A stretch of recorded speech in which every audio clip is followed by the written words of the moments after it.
Yeah, this is the right one. There we are.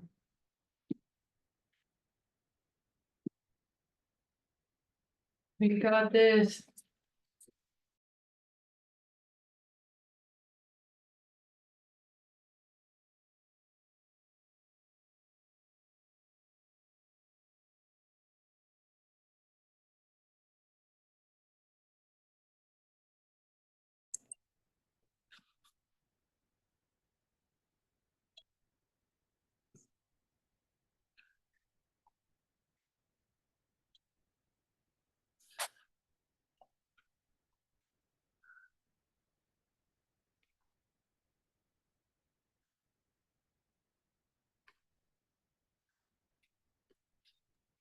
Hi, everyone. We're gonna get started in just a minute.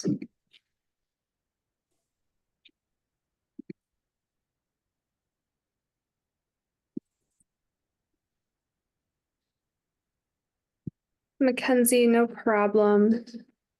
All we need is if you could just make sure to vote on the bill. Other than that, that's okay.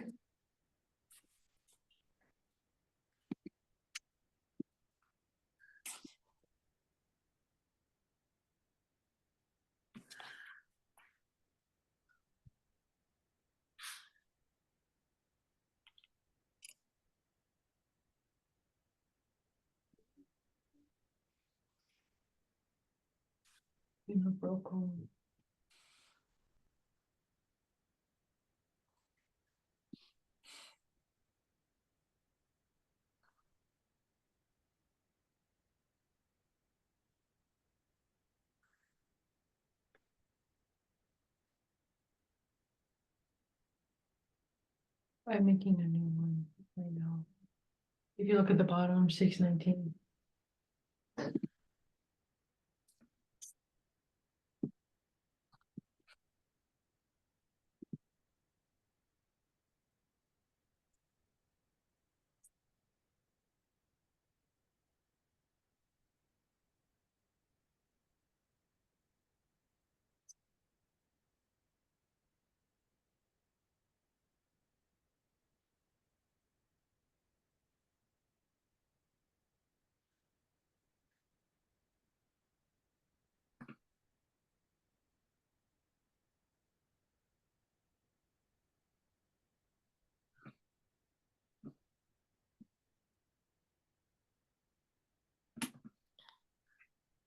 Thank you, Chairperson Smith.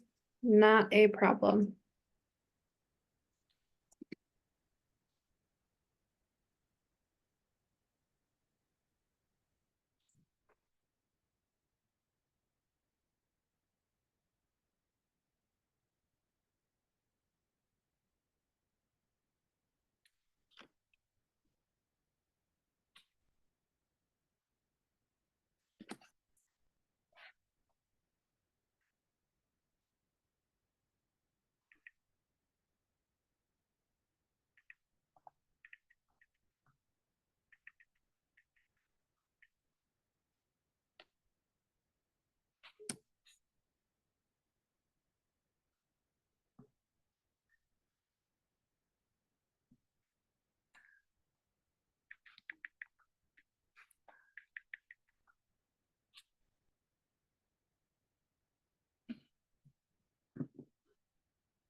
Ben is here. Is Ben in the participant list? Mm-mm. Here, and Allison's here as well. Let me ask them to join virtually. We are currently working on making sure we have quorum for today.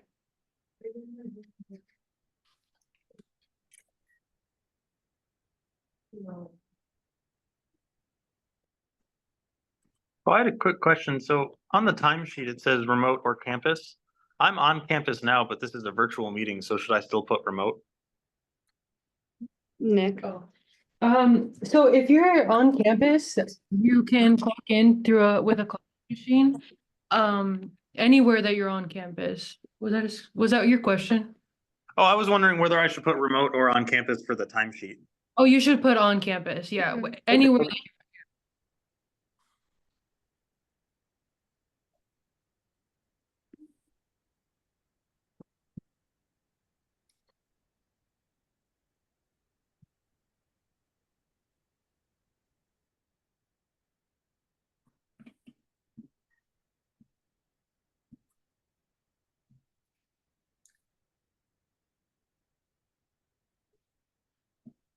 I think someone's waiting to be let in.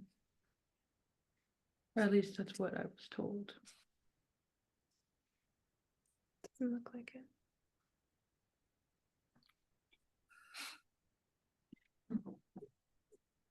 Well, Allison and Ben are joining and Victoria's joining as well. So.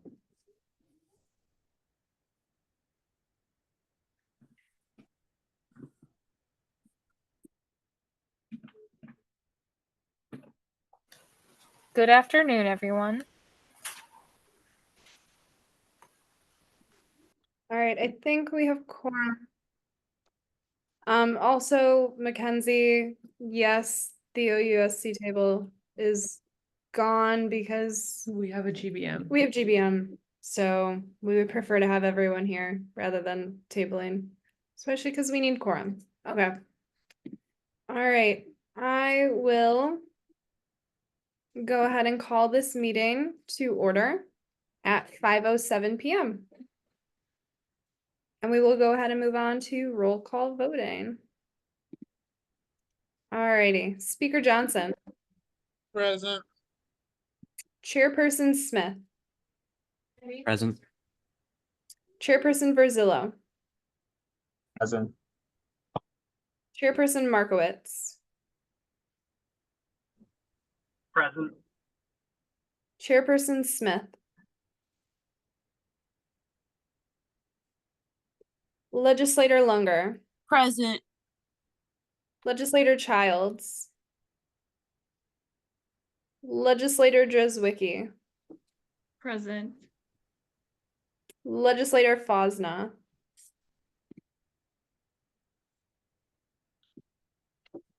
Legislator Hendricks, Legislator Johnson, Legislator Mason, Legislator Outing,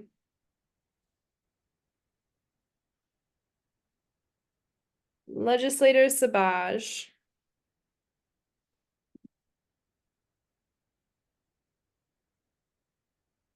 Legislator Williams, Present. Legislator Smith. I believe that Legislator Smith is a bit preoccupied with orientation. He's present. Okay. Legislator Wolf, Present. Present. Legislator Weikheis,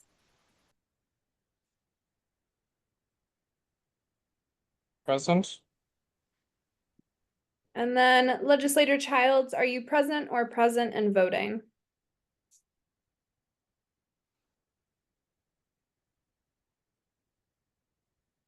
Legislator Childs, Present. thank you. All right.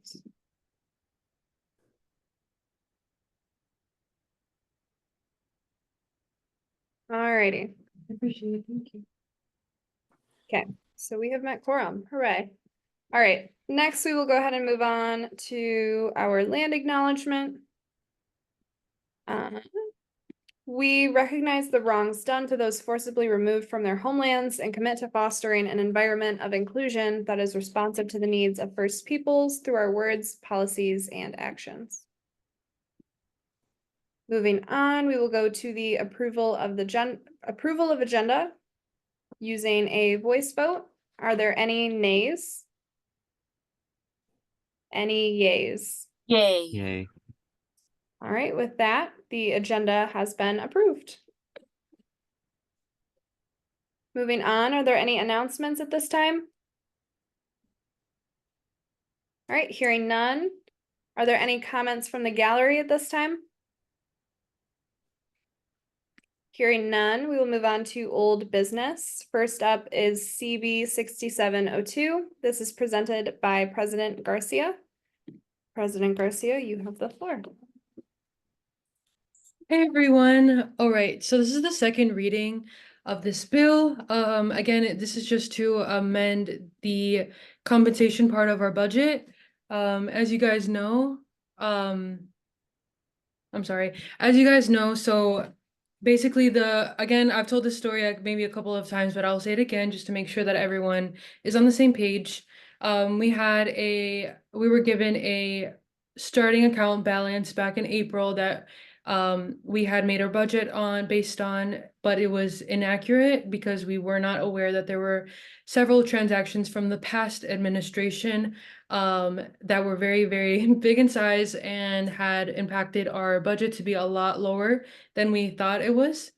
So basically this is just to adjust our compensation to kind of account for that. Right now, our compensation, amount that we budgeted for is over 60% of our total account balance, which is not good. Of course, we would never spend all that we've budgeted for compensation because that would be like if we filled every single legislator spot, if everyone clocked every single hour, that never happens. However, we still need to just make sure that that we're still putting in safeguards to make sure that we're keeping our finances and our account balance safe. So that is the goal of this bill. It goes through and it says the changes that we're going to make to every single the hours that we allocated for every single position. And so if you're curious about what those are for each position, everyone was affected, including me and Marianne, and every e-board position, every legislator and chair position. But yeah, I think we have, just so everyone knows that this money didn't disappear. It's all accounted for. We have been provided ledgers from the OSI about all the transactions that have taken place since April to now.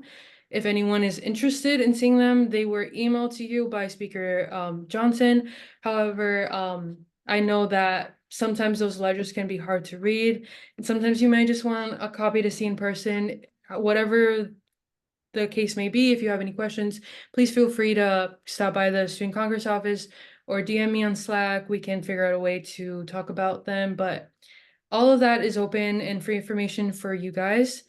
And I think this is just a good learning opportunity to know how we're going to move forward with tracking our finances and being responsible. With that, of course, I think this is out of all of our hands. I think it was just a perfect storm of a bunch of different things, and that kind of messed us over, but it just, I think we should just make sure to keep on moving forward strategically and responsibly, and we all have a plan going forward. And yeah, so this is the first step to it. This is the bill.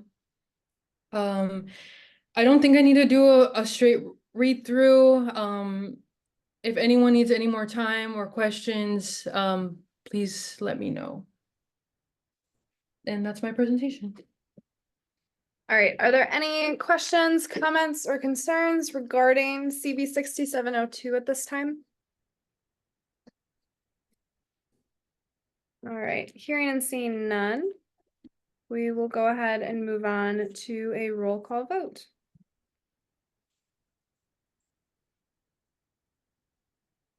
Skip those are from the last Okay. meeting. All righty, Speaker. Wait, Yes. Okay. okay, okay, to answer your guys' questions, so basically, because our compensation was greater than 60%, there were safeguards in the bylaws that made it so legislators couldn't be paid. Only chairpersons could be paid for meetings. And basically that was just from, I think I announced that to be started last Monday, July 10th. But this June. bill, I'm sorry, June 10th. But this bill would make it so our compensation is actually at 40%. So that we are, according to the bylaws, we can be paid as normal. So to answer your question, Mackenzie, once this bill is passed, everyone in Student Congress can be paid just as normal, just with reduced hours, of course, but there won't be any restrictions. All righty. And then legislator Fosna, I will make sure to mark you present.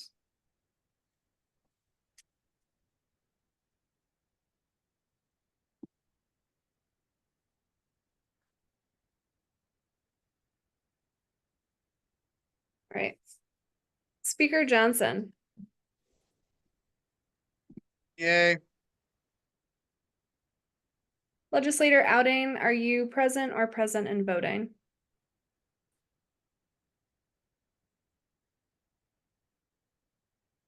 Legislator Outing? All right, moving on. Chairperson Smith,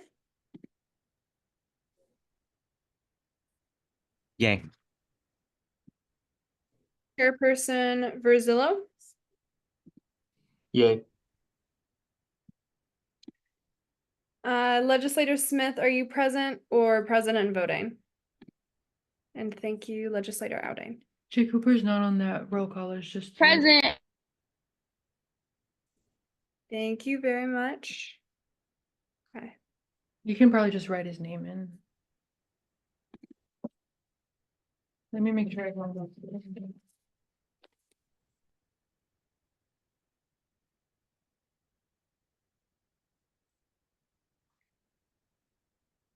Okay. All right. Chairperson Markowitz, Yay. legislator Lunger, Yay. legislator Childs, Yay. legislator Jozwicki, Yay. legislator Fosna. See a yay in the chat. Legislator Williams, Yay. legislator Smith,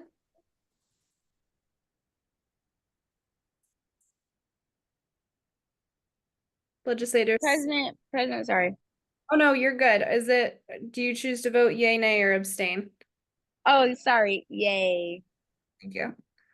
Legislator Wolf, Yay. legislator Whiteheist, Yay. chairperson Smith. Yay. All right. All right, with that, CB 6702 is passed. All righty. Moving on to new business, we have CB 6704. This is presented by Chairperson Smith. Chairperson Smith, you have the floor. Hi, everyone. I'm pulling this up on my phone really quickly. Okay, there we go.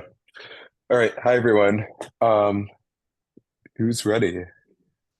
Okay, so basically, I'm gonna talk about it a little bit, and then I'm gonna read it, and then it'll kind of be open for discussion. So basically, I don't know if some of you remembered, during a past election, there was a referendum changing the number of legislative seats. So it was originally 23, and then during the referendum, during the election, it was changed to 28. We never actually filled 28. But now this bill is proposing to change it back to 23. Obviously, this would have to be reviewed and approved by the Board of Trustees if it is passed. But let me read it for you. Okay, so the last constitutional amendment was made through a referendum during a previous administration and was passed and approved by the Board of Trustees, allowing for an increase in legislative positions within OUSC. Previously, OUSC has had a maximum of 23 legislators prior to being increased to 28. To better ensure financial sustainment, OUSC is in need to diminish the legislative body along with the budget allocation devoted to compensation.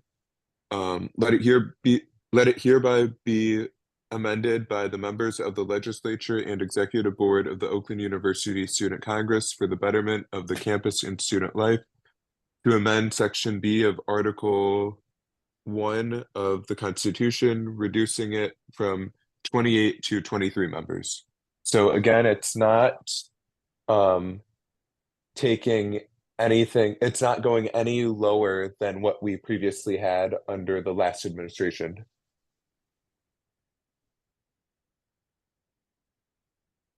Are there any questions or concerns at this time regarding CP 7? I actually had a question. I was wondering why, I know it's like the same number we had like in the past, but like, I don't think, did we fill up even 23 seats in like the past years? I was wondering if we should like make it lower. And also, is this for like just the summer or for like the entire school year? This would be for the entire school year. It would entirely amend our constitution. I would also like to add, we have filled 23 spots before in a past administration, the one before the Ferguson administration. Actually, there was a few members that were not able to enter student congress because we had only one open spot, and there was 3 perspectives that wanted to join student congress. 2 of them had to not join, and then we only were able to admit 1. So there definitely has been a demand for 23 in the past. All right, Legislator Wolf, you have the floor. Okay, so firstly, I think in light of how our budget must be constructed with with maximizing, you know, like what we would expect to pay out in compensation, I think this is definitely a direction we should probably move in. Maybe not if people have a problem with 23, perhaps maybe like 25. But also, once again, this isn't set in stone. We changed it once. We might change it now, and we can change it again. And I think that like also we should, you know, like expect quality from our legislators. So perhaps, you know, we should stick with 23, work on building Congress's culture and work ethic, you know. And the last thing is that the bill has like a error in it. The bill should be written as following: reducing it from 28 members to 23 members, and not reducing it from 28 to 23 members. I'll put it in the chat. I would also like to mention that Advisor Miller has stated that the referendum has to be voted on by the student body to amend our constitution. In addition to that, it also must be approved by the Board of Trustees. And just a little quick thing is that actually I don't know. Okay, this is a quick thing. Just to let you know that when the Board of Trustees looks at our constitution, they looked at it just this past December. There's a really good chance that they're probably not going to want to look at it this year, just because of what I've heard from past admins, that they don't like to look at our constitution every single year. But that's just something to keep in mind. Legislator Liam Pace. Director Liam Pace, my apologies. It's all good. I guess I wanted to speak out because as one of the people who was involved in getting the previous change enacted, I do want to provide some context for why the change was made at the time. Like President Garcia said, there was overwhelming interest in student congress for a couple administrations in a row, to the point where we'd filled every seat, and it looked like that was going to be the case going forward. And I mean, last year we still had a lot of interest, but we also had a lot of people filter out in a way that hadn't been seen before. So it wasn't like completely out of nowhere that the number had been bumped up to 28. It did make sense at the time, and it looked like our interest was peaking, but obviously interest has gone down a little bit. That being said, I'm working on the math right now because I'm forgetting exactly how many weeks are in each semester, but it looks like if we did decrease the number of legislators by 5, the savings over the summer alone, like just in terms of budget math, would be about $6,000 that would be removed from the compensation section, just so that people have an idea of the scale we're playing with here for each semester. But I'm truthfully kind of torn on this. because I don't want to potentially eliminate spots. And also, as was said before, this is the Constitution we're amending. This is a document that we maybe don't want to be changing super frequently. Like, that's why the bylaws exist. The bylaws are easier to change because they can be a little bit more flexible. So the Constitution, if we're going to change it, we want to really make sure that it's something we want to do. That being said, I don't think that that's a reason to stop this completely, but I do think that's something to be really mindful of, is that, like, this is supposed to be a pretty heavy document to change. Thank you. All right, Chairperson Markowitz, you have the floor.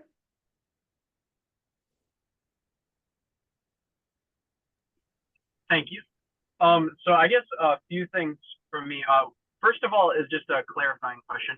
So since it does need a referendum, I know there's been conversations in the past about how long it would take to get that done. Do we know realistically when we could have a referendum vote on it?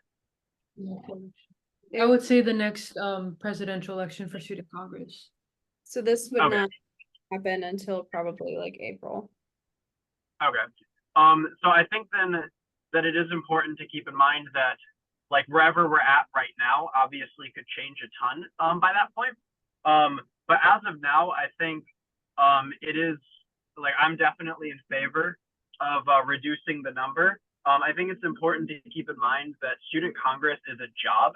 And, you know, while I think that it's great that we try and get everybody involved that wants to be involved, I don't think that reducing the number of legislators prevents that from happening. And so, of course, if there's, you know, a future administration where we're getting 40, 50 people that want to join, you know, maybe not all of them can be legislators, but there's still opportunities to get people involved that want to be involved. So it's not like we're being exclusionary if that's the case. And just from a point of the budget, I think the way to have our money go the furthest is in events. And now, obviously, if we have like 3 people in Student Congress, we'll,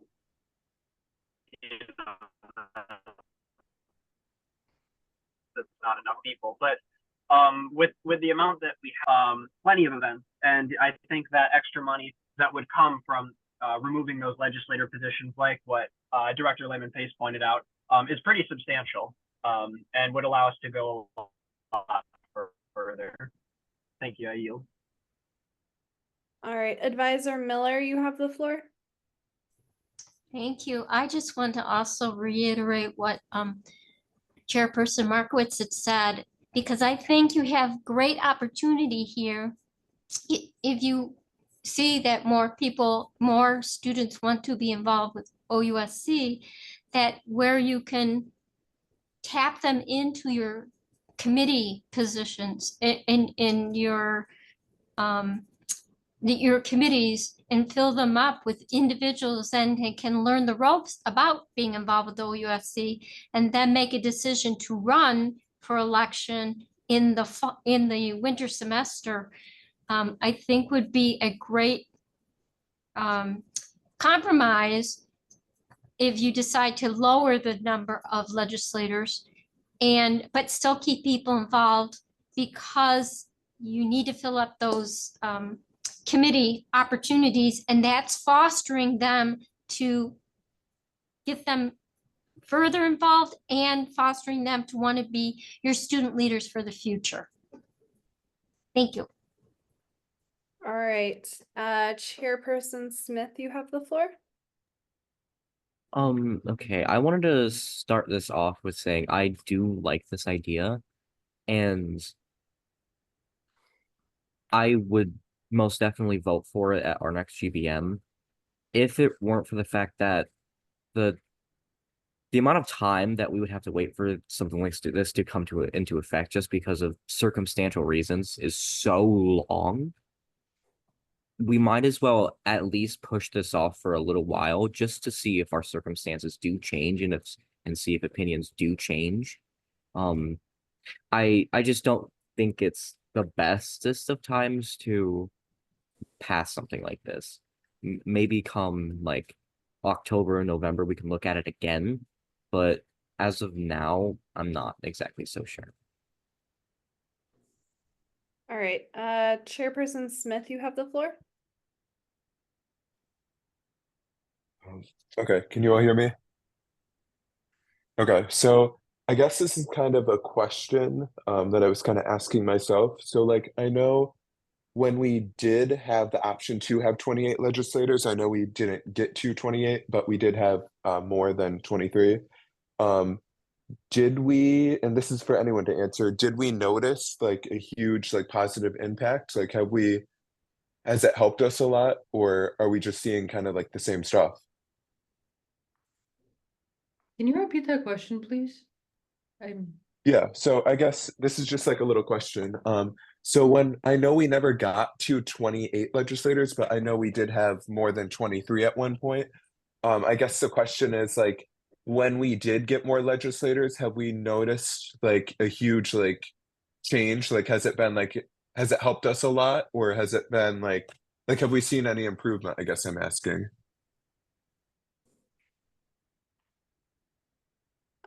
Nia, you have the floor.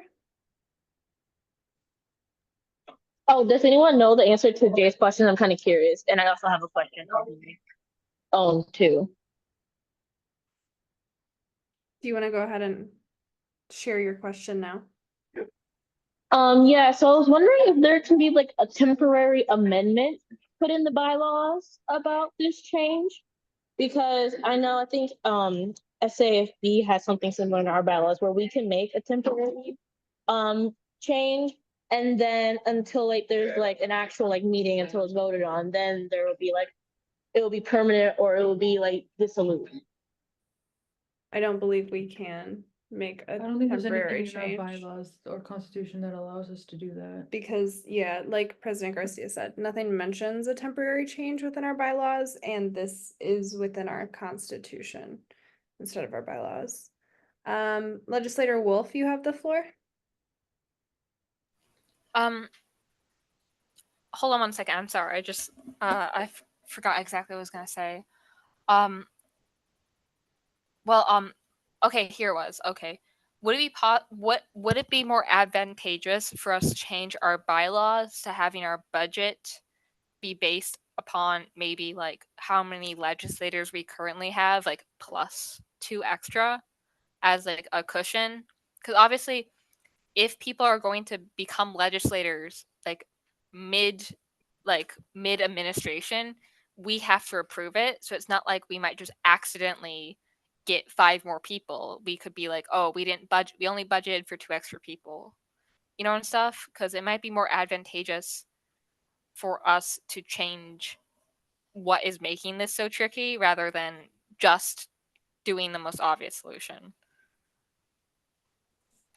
I would say then you would have to be constantly changing the compensation as well, because you just have to be constantly changing compensation. And I think that we budget for all spots just to kind of be more safe when it comes to our finances. Because like there's a good chance that, you know, because in past admins, all spots have been filled. You know what I'm saying? So it's like you kind of have to be ready for anything that could happen. I also don't think it's beneficial to have a frequently changing number of people that can be in our legislative body. I don't think she was talking about like people who are like in the legislative body. I think she was talking about like compensation part, though, right? But either way, when you're budgeting, I think it's better to have a more stable budget that's not changing all the time. I'm not saying that we'd change it a lot, but like let's say we have 12 people are legislators and that are elected in the general election. We could perhaps budget for 18 legislators instead of 12, you know, like we could determine in the budget, because like we get to approve anyone who petitions. So if by some strange thing that we get more than 6 more people throughout the, you know, like the school year, because we have agency to like determine whether or not it is like appropriate or advantageous to let someone into our administration who's petitioning. And the only time we really determine big decisions on our budget is every time we get a new, like it's a new like administration, you know. So I'm not saying like we'd change it every time we like get a new legislator, but more of like we would determine a buffer at the beginning.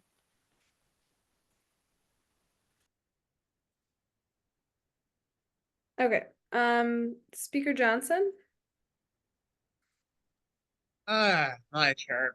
So I'll start and address a few of the questions that I've heard lately. Parliamentarian Cooper, I believe the question you were asking, and feel free to correct me in the chats, whether or not I interpreted your question wrong, but it felt like you were asking whether or not we've seen a positive impact by having more legislators.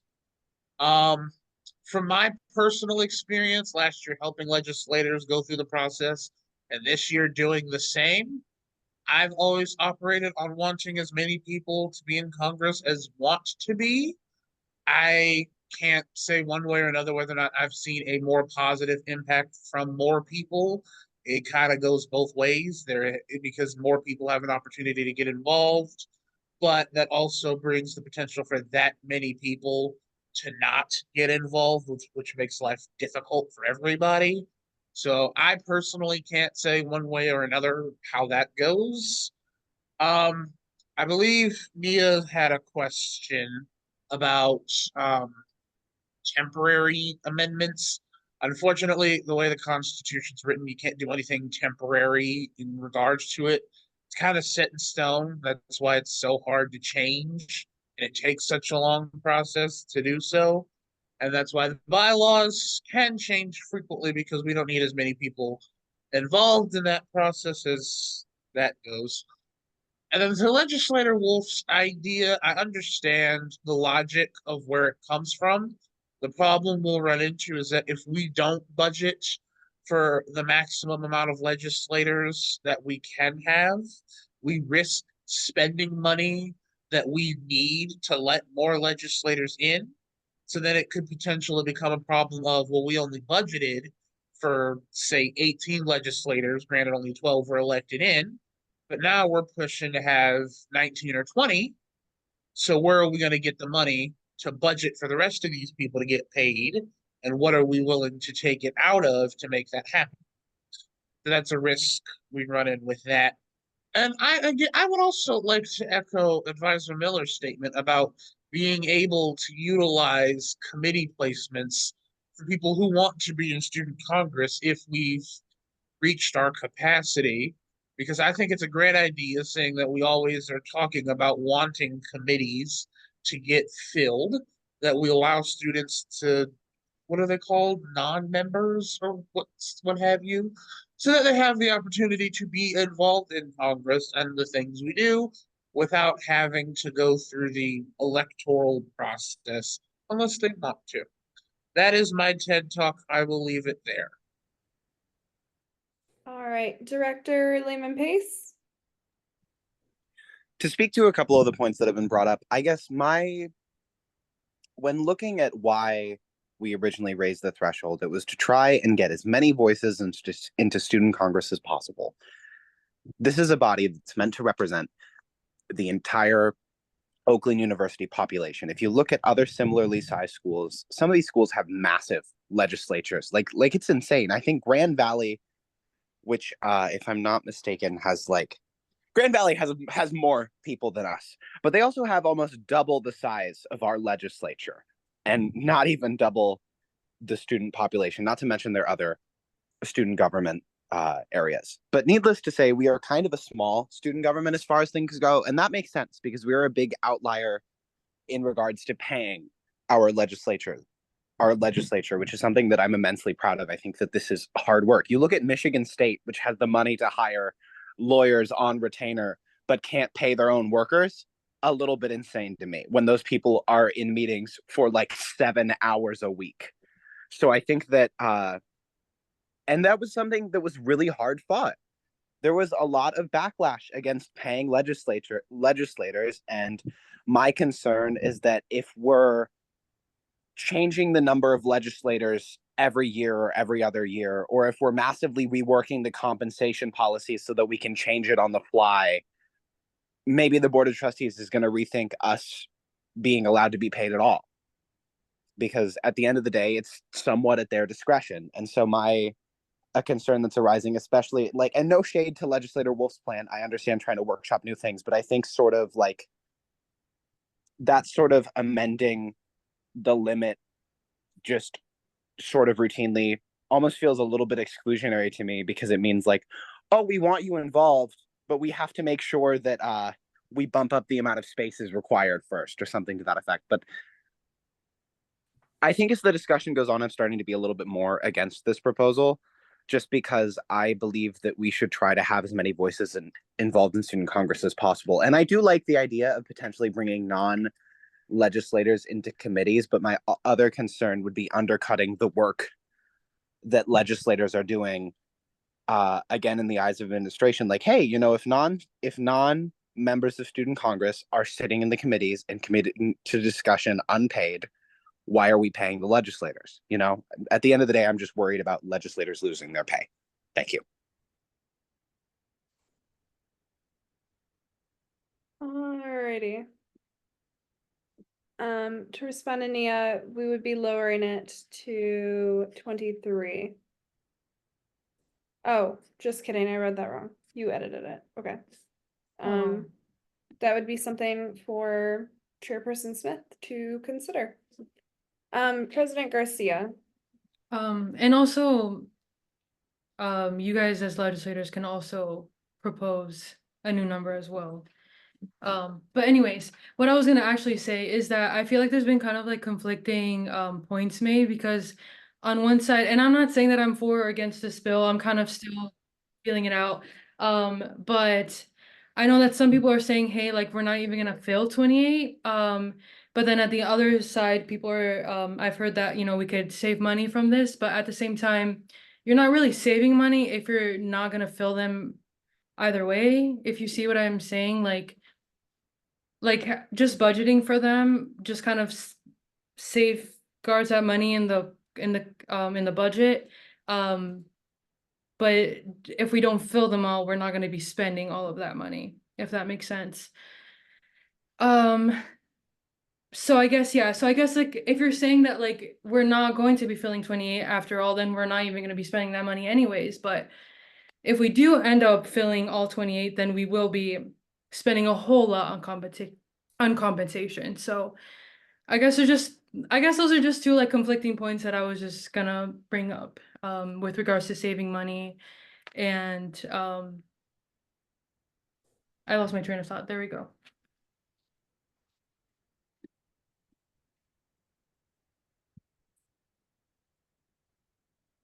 Alrighty.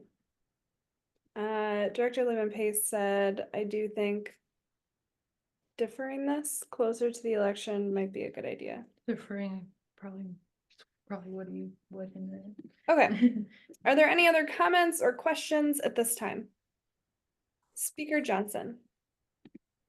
The question I had is, I know we typically do our referendums in our elections in the winter semester. Do we have anything that mandates when those have to be in the bylaws or the Constitution?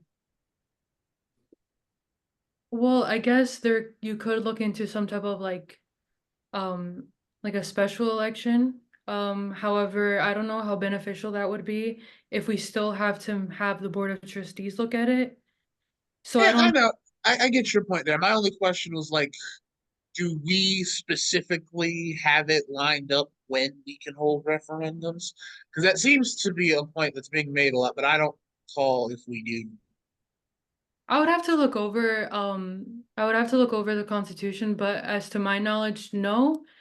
But okay. Because I remember this became a topic of last year when we had the option to hold a referendum, and a question was asked whether or not we have to put referendums up during our elections. So I'd have to go back and see what we decided on that. But that's why I wanted to ask again, so that if legislators are wanting to make it a thing where it only happens during elections, that is a bill that could be written. I'm just going to throw that out there and let people do what they want with that. yeah, and again, you just kind of have to think about, what would even like make sense, because obviously you wouldn't you wouldn't wanna, there would be no point of having it earlier if the Board of Trustees can't look at it, you know what I'm saying? But I see what you're saying, and that's a good thing to point out.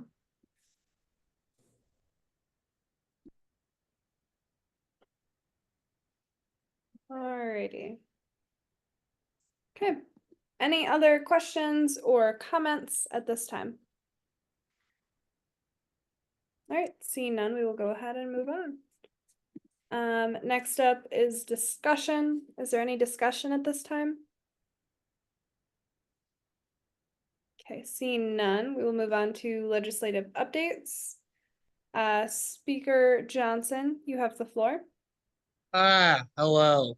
In terms of my work as of late, I've had the opportunity to meet with a few prospective legislators, which has been fun, which also prompted me to want to mention that we need people to do orientation tabling.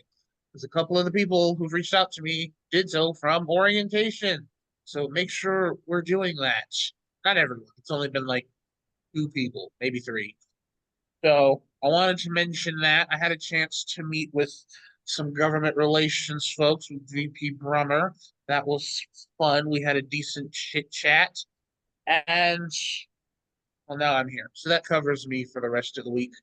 If any other legislators have something that they've been doing that they think is really fantastic, they want people to know. Oh, yes, thank you, Chairperson Smith, for emphasizing the point I was making, because we really need people for orientation tabling and menstrual product refills. I want to mention that too, because I keep nagging people about it, and I have a feeling they're getting sick of hearing from me about it, but I'm going to keep doing it. So we'll live. I will yield the floor to anybody else who has any legislative updates they want to throw out to the crowd.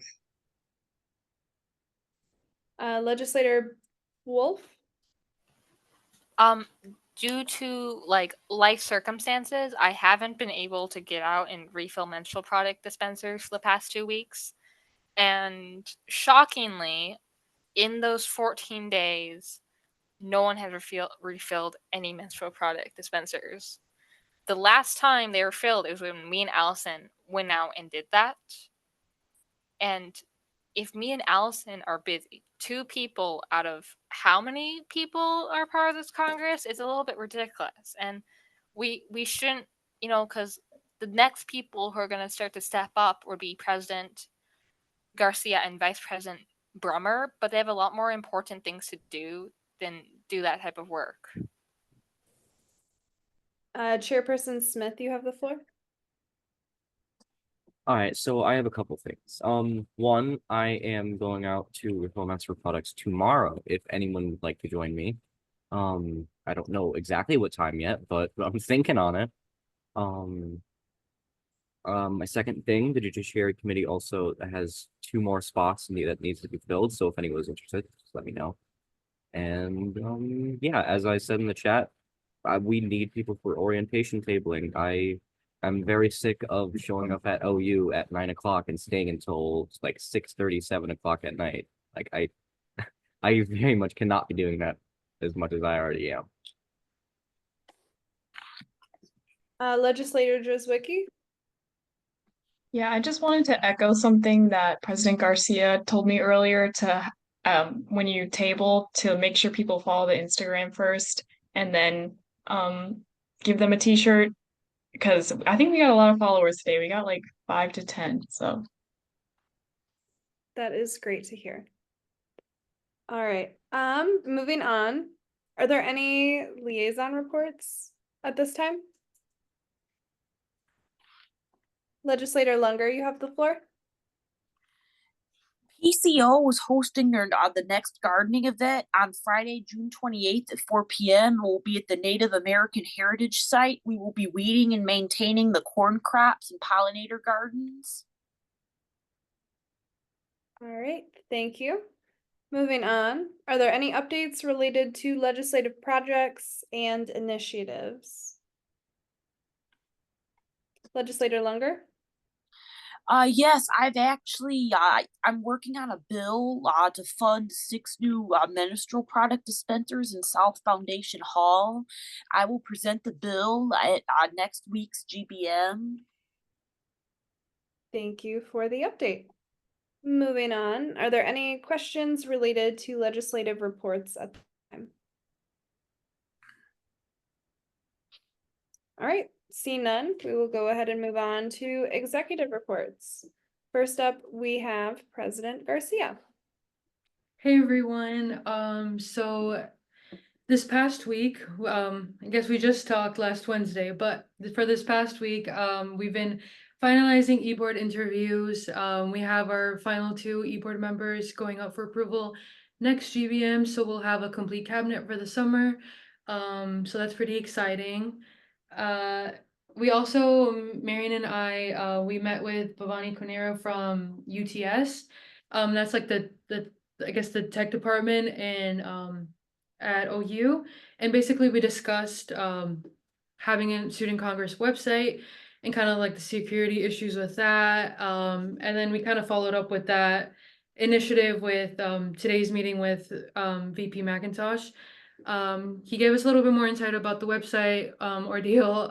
I think you guys kind of remember a little bit how we've been talking about that for a while, especially from last administration as well. But we're trying to just figure out our options and see what the university will allow us to do, because there's just a lot of like restrictions when it comes to that. But we also talked about making like a map for like trying to find, lactation rooms and prayer rooms. And then also a way for us to contact the whole student body when it comes to like emailing them with like either updates about student congress or just letting them know about the elections that are coming up and stuff like that. So just a few different things that we talked about with VP McIntosh. We're continuing to organize the storage room. We're halfway there. We organized all the hoodies and we took inventory. Now it's just the crew next, but it's looking a lot more cleaner and a lot more neater. I also ran the presidential task force. We talked about eats and beats. We talked about my General Assembly bill, considering a little bit of the suggestions that were given to me at last GBM. I also, again, continue planning eats and beats, trying to find a good and economical food truck. If anyone has any recommendations, please let me know about that. Or if anyone just wants to be involved with Eats and Beats, I know Director of Diversity and Inclusion will take that on. So any legislators that are interested in being a part of that process, definitely let me know and we can connect. And then we also, I also met VP Brummer and we met with someone from the Oakland Post, the editor-in-chief, Olivia. And we just kind of talked about like Student Congress's relationship with the Oakland Post moving forward, and it seems like it can be a very amicable one and a very friendly one. I think we can definitely move forward very productively. And then next, I've just been taking on a lot of tasks that DIA would, DIA is still haunting me. Still doing their tasks because obviously DIA isn't hired yet, and so I've just been preparing, sending out meeting materials and all of that. So that's all for me. I guess I will go ahead and follow that up. So I sat in on a perspective meeting with Speaker Johnson, which went great. Had a one-on-one with Speaker Johnson. Obviously, as President Garcia mentioned, we met with UTS about our website. We're trying to figure out the best way to move forward with that, whether that's a viable and feasible option at the current moment. To reiterate, our meeting with the Oakland Post went great, and I'm very excited about it. And I think that we have great opportunity moving forward, which is very exciting to me. Also, I did sit in on a meeting with our state relations director with Speaker Johnson to discuss a potential collaboration with some legislators on a bill regarding course markings, which was very positive. We're going to be doing more research into the legislation that was passed in other states regarding that, and then figure out how we can best move forward to make that happen. Bless you, if possible. I think besides that, and then also when we met with VP McIntosh earlier today, we brought up the idea of doing kind of a State of the Union email to students via the Student Affairs department. So they were very receptive to that, which is very exciting. And also we explored some options of how to get more student engagement with our elections and making sure that more students are aware of elections and that they have the opportunity to vote. And that's all I have. Alrighty. So next we will move on to our OUSC advisors. Advisor Miller, you have the floor. Do you have anything? Yes, I do. A couple of things. One, Legislative Lugar, do you know if they are planning any kind of solstice celebration over at the Native American land on campus? I am not sure. I haven't heard anything. I will reach out to Andrea. I can let you know. I actually I'm supposed to meet with Andrea soon, but I plan on becoming a member of NASO. Okay, I appreciate that. And Another thing what is kind of event is it? You said a solstice? solstice, which is actually midsummer. It's the longest day of the year, and usually in the Native American culture, that is greatly celebrated. Thank you. Yeah, I'll reach out to Andrea today, and then I'll let you know. Okay. I also wanted to let everyone know about job opportunity that is available from the Department of Disability Support Services. And if you are looking for a temporary position, they're looking for proctors for final exams next week. They will be paying for these positions. And if you are interested in looking for a temporary position and help out your peers in terms of being successful in their final exams, you can contact the Disability Support Services office. And if you need more details, please let me know as well. Just email me at jam@oakland.edu and I will forward you the information. And last, I just want to wish everyone a happy Juneteenth day today, because today is also a celebration. And hopefully that we are thinking about what the meaning of the day is, as opposed to necessarily a day off. So thank you so much. And good luck on finals. Alrighty, thank you, Advisor Miller. Next, we will move on. Are there any updates related to e-board projects and initiatives? All right, seeing none. Are there any questions related to executive reports at this time? All right, hearing and seeing none. Are there any comments from the gallery? Hearing and seeing none. Are there any announcements at this time? All right, hearing and seeing none, we will move on to adjournment at 5:59 p.m. Happy Juneteenth, everyone. Have a good night. Happy Juneteenth. Have a great night.